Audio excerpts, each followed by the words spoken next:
Today we're going to be taking a look at every mainline Final Fantasy title and getting into the details of the fashion and character designs of the Paladin job.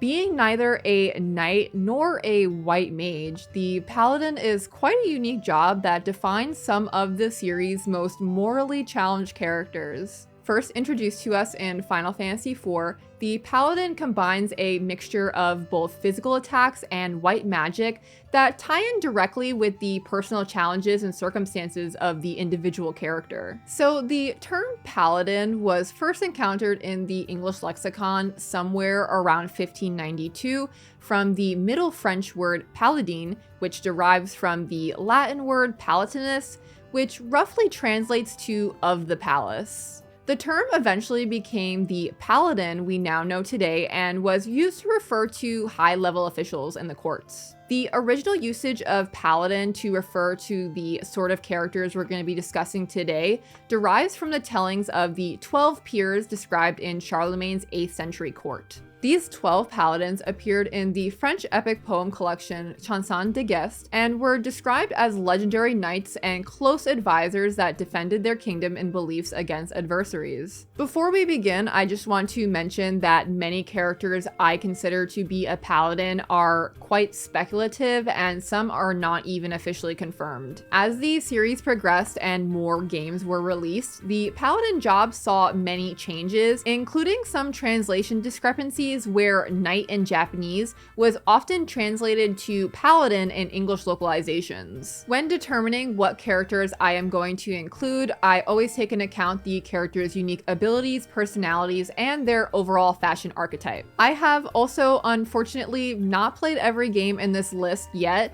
so I apologize if there is something about a character's fashion design that is crucial to the story that I might just not know about. And before we begin, I just want to mention that I will be taking a look at all the designs while we talk about them on my side screen over here. Taking a look first at Final Fantasy I, there is no paladin job in this game, but instead the knight. While this first iteration of the knight does have white magic and protect spells, it is still not exactly a paladin. I am going to make a whole video about knights as well, so I do not want to include them in this video. I just felt like this was necessary to mention before moving on, just because of all the translation errors between paladin and knight. The character designs of Final Fantasy I are credited to Yoshitaka Amano, but a lot of job artwork was also done by Koichi Ishii. We will be skipping over Final Fantasy II because there aren't really any characters here that match the kind of paladin description to Final Fantasy III with the knight job again. Similar to Final Fantasy I's knight, the knight in Final Fantasy III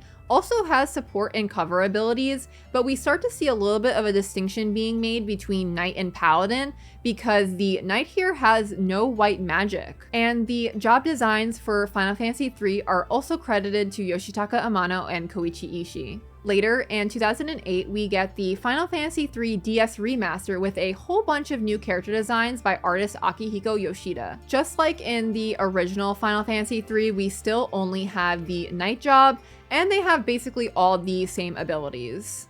Next up, in Final Fantasy IV, we get our very first iteration of the paladin job with our main character, Cecil. So Cecil is our very first true paladin and probably the most iconic one that we will be discussing today. If you've played Final Fantasy IV, you know that Cecil does not actually originally start off the game as a paladin, but he eventually sheds his Dark Knight armor garb for his iconic white and blue set of armor. Personally, I think that this is an awesome design, but I've seen a lot of people think that it's like stupid looking for some reason. I don't feel that way though. So at their core, paladins are valiant knights with a holy purpose. And I think that makes all of the blue in this design make complete sense. The base of Cecil's armor is completely white, which is a color typically associated with purity and transcendence. White is a color that is completely stripped of any contaminants and is completely pure. But on the other hand, his armor is also heavily embellished with blue accents. In the Christian faith, blue is often representative of moral law and the domain of God, with all of his creations under the blue sky. And many artworks of the Virgin Mary also depict her in blue, which represents not only her holiness, but also her royal status, which is a choice that was popularized by the Byzantine Empire, who emphasized the use of blue in religious and royal artworks and garments. Even though he is not of royal birth, Cecil is raised as a prince under the care of a king. It seems like this clash of white and blue in his armor tied together both his royal and divine purposes in his life. I think it would be really easy to just simply write off Cecil as like an average paladin, like the likes of like a medieval holy crusader,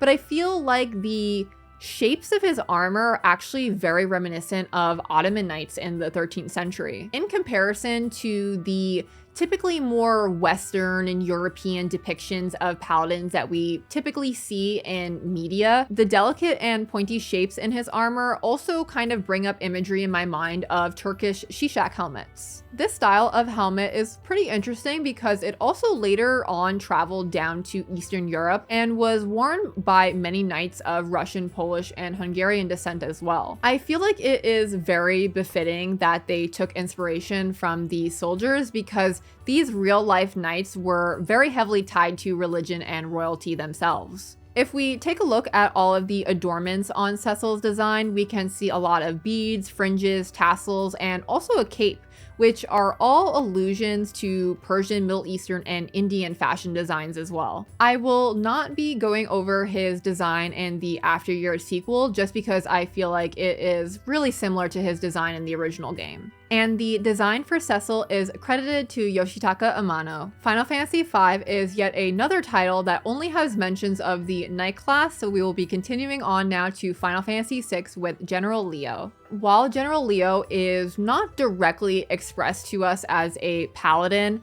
I think it makes complete sense to label him as one because we can see through the events of the game that he is completely willing to defend his homeland and kingdom to the death.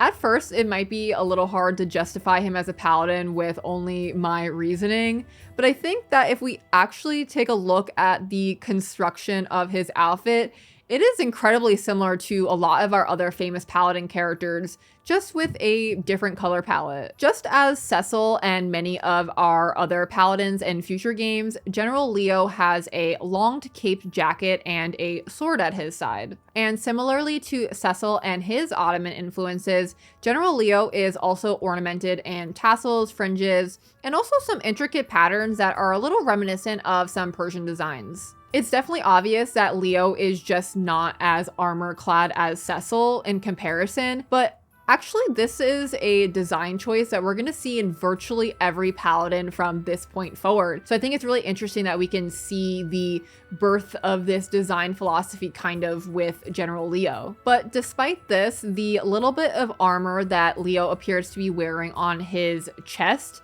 appears to be trimmed with gold similarly to Cecil. I think we can view the gold trimming and popularity of gold in paladin designs as kind of a metaphor for pure devotion to righteousness, as gold is a metal that is obtained through purification processes. And I think this obviously also represents his service to the elites of his country, as gold is a precious metal. The character design for General Leo is also credited to Yoshitaka Amano. Both Final Fantasy VII and VIII don't really have any characters that specifically align with the paladin archetype, so we will now be continuing on to Final Fantasy IX with Beatrix. Personally, in my own opinion, Beatrix is my favorite paladin and one of my favorite Final Fantasy characters in general. Not only do I love her as a character and her personality and her own unique story, but I think her design is really simple and effective and looks great. Beatrix steps away a little bit from the design philosophy explored in Cecil and a little bit closer to the knights from the early installments with her combination of white and red clothing. In scripture, red often depicts sin, godly vengeance, and bloodshed, and I think this is incredibly befitting for holy warriors. Beatrix's overcoat is white on the outside, representing her outwardly commitment to service and her beliefs, while the underside is red, representing her duty to war and the sin that is inherently tied to her position. The gold trim on her armor is yet another facet of her unwavering loyalty, as gold never tarnishes, rusts, or corrodes. And we see this same slight gold embellishments in both Cecil and General Leo. Both historically and in the Final Fantasy universe, the large majority of Paladin characters are either royalty themselves or close advisors and defenders of kings and queens. Because of this proximity that Paladins often have to royalty and to their wealth, gold is a very befitting color for them. The next title we're going to be discussing today is Final Fantasy XI with the Paladin class, or in Japanese, the Knight class. As I mentioned earlier in the video, there are some localization discrepancies where the Paladin class is sometimes Knight in Japanese, and this is the case in Final Fantasy XI. I decided to include this design in the video instead of my Knight video because when taking a look at the fashion design of the class, I felt like it was definitely more in line with decisions made with Paladin characters compared to the Knight characters. Basically, this design takes whatever we explored with Cecil and Beatrix and expands on it exponentially. The pattern on the tunic of this design is very reminiscent of ancient brocade that is thought to have originated in China somewhere between 475 and 221 BC during the Warring States period. And then much later, somewhere in the 6th century, it is believed that the Byzantines finally gathered the materials and knowledge needed to reproduce brocade and introduced its production to the Western world. Throughout the Renaissance, brocade was increasingly popular, and ivory and gold brocade fabrics in particular were commonly associated with church vestments. This set appears to be inspired by both the heavily embellished armors of Renaissance knights and then the construction of the more simple guard of medieval soldiers. Almost every paladin that we've looked at today, except Cecil, has actually only been lightly armored, so the choice to only lightly armor the design feels a lot more in line with the paladin job compared to the knight job. And the job designs in Final Fantasy XI are credited to Tetsuya Nomura. The next game that I want to talk about is actually Final Fantasy XII with Ashe. Now, Ashe is a strange case. So canonically, she is a time mage, and in gameplay, many people choose to level her as a red battle mage. But from a story and appearance standpoint, I believe that as a person, there is a really big argument here for Paladin. She fights with a sword and shield, so we can loosely identify her as kind of like a knight. But her very specific, unwavering loyalty and commitment to her kingdom and people really makes the argument for Paladin here for me personally. Ashe's fighting has basically an entirely holy and dutiful purpose fueling it. If we take a look now at her actual clothing design, she's really similar to our other paladins. She is wearing a white blouse and it has some gold tinted metal trimming on it. And similar to Beatrix, she has some pops of this pinkish red on her skirt and the materials of her boot and her boot covers. Despite being a really feminine and dainty outfit, a large portion of her garbs are actually armored and metalled pieces. I think it is really amazing how they were able to accomplish such a delicate outfit while still making it largely constructed of armor and metal. There is definitely a case for Ashe being other jobs, and she is probably officially labeled as something other than a paladin, but because of all of the design motifs that I felt matched up with a lot of the other paladin characters and Ashe's specific personality and circumstances, I thought it was really fitting to include her in this video. And the design for Ashe in Final Fantasy XII is credited to Akihiko Yoshida. We will now be skipping over 13 and going straight to 13.2 to talk about the Paladin job for Lightning. The Paladin is a job role found in Final Fantasy XIII-2's DLC Lightning Story Requiem of a Goddess, and it follows a lot of the similar design choices made by a lot of our previous Paladin characters. Lightning's white sabatons and greaves are very reminiscent of Final Fantasy IV's Cecil's boots in both shape and are also rimmed with gold. So the majority of the Paladin designs that we've looked at today have this kind of downwards flow with long capes and coats,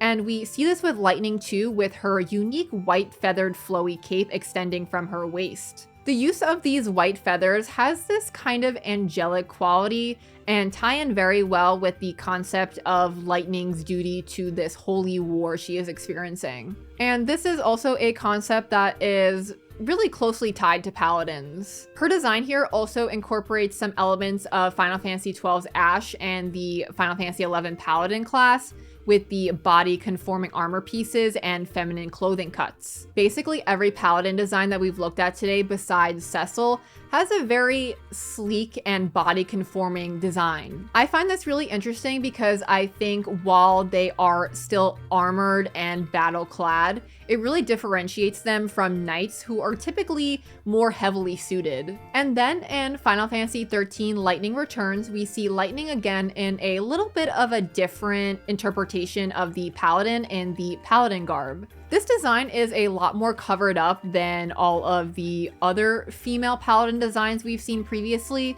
but it is still maintaining the motif of white and gold. It also still has that downwards flow with this long flowing cape offshooting off of her jacket, but it also kind of feels a little bit more militant compared to some of the other Paladins and kind of reminds me of General Leo. The pieces of the Paladin garb have a lot more of a modern construction, and there is significantly less armor, making it more of a fabric ensemble. While this design does have a general lack of armored pieces, I do want to point out that the decorative round pieces on her legs resemble rondels, which are round dish-shaped plates of metal used in late medieval armor. Rondels were included on armor in any of the structural gaps to reinforce these vulnerable straps and hinges in the armor pieces. And then the piece on her torso in the groin area kind of resembles metal cod pieces in armor as well. I do want to say though that the high collar and kind of covered up nature of this design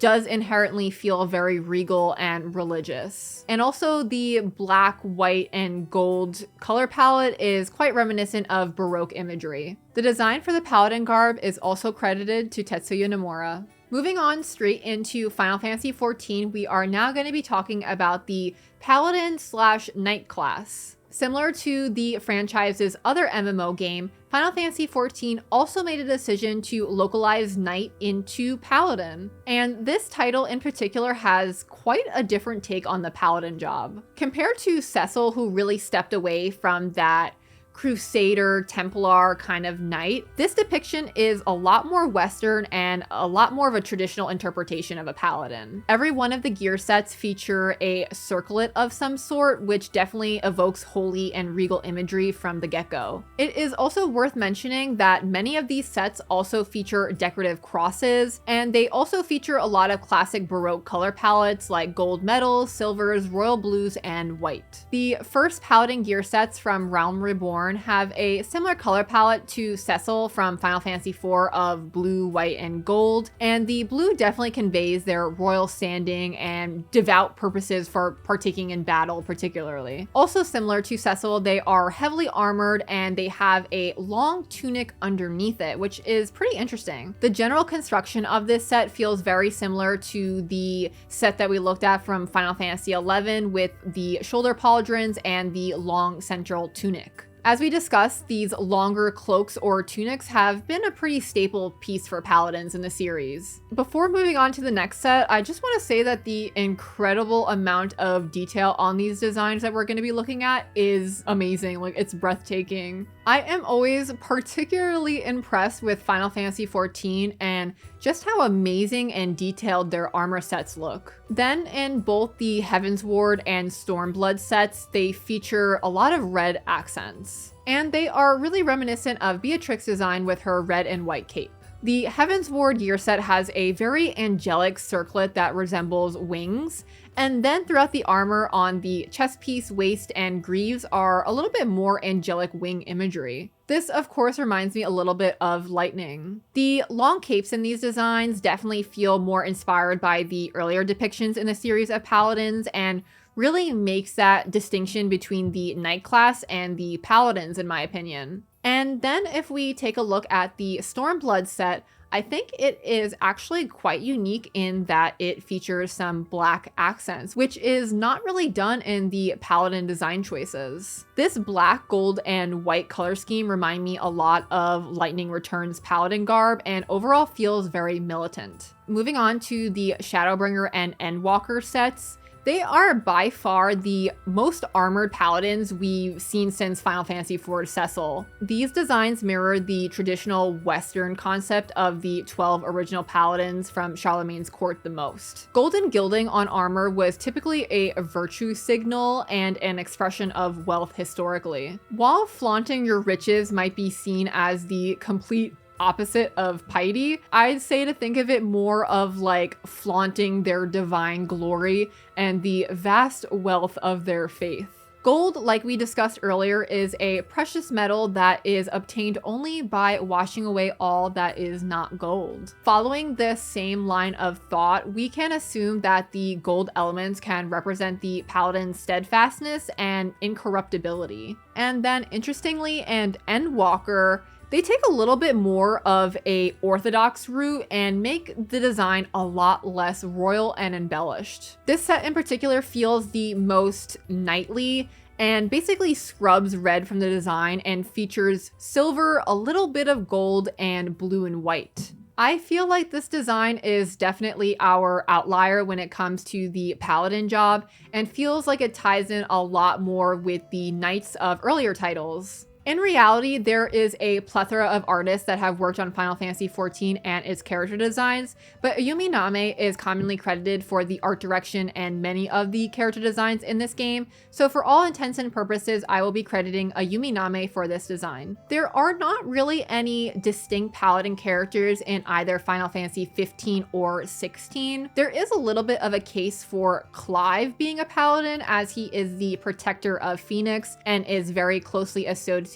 with gods and protecting the world kind of in their stead. But if you've played Final Fantasy XVI, you know that jobs are super convoluted in that game, and I feel like perhaps there are some other classes that Clive would better suit instead of Paladin. Although he is explicitly labeled as a dragoon in the story of the game, I think there is a huge case for Dion actually in being a Paladin. Dion is virtually exclusively clad in white and silver fabrics and armor, and he is portrayed as this fierce protector of his homeland and their specific religious beliefs. He is incredibly dutiful and serves his father, the Emperor, basically without question. And I actually see a lot of parallels between Dion's cloth and Lightning's paladin garb that we discussed earlier in the video. The construction of these two outfits is actually quite similar, with the high collar, open jacket, and the decorative elements on the knees and high boots.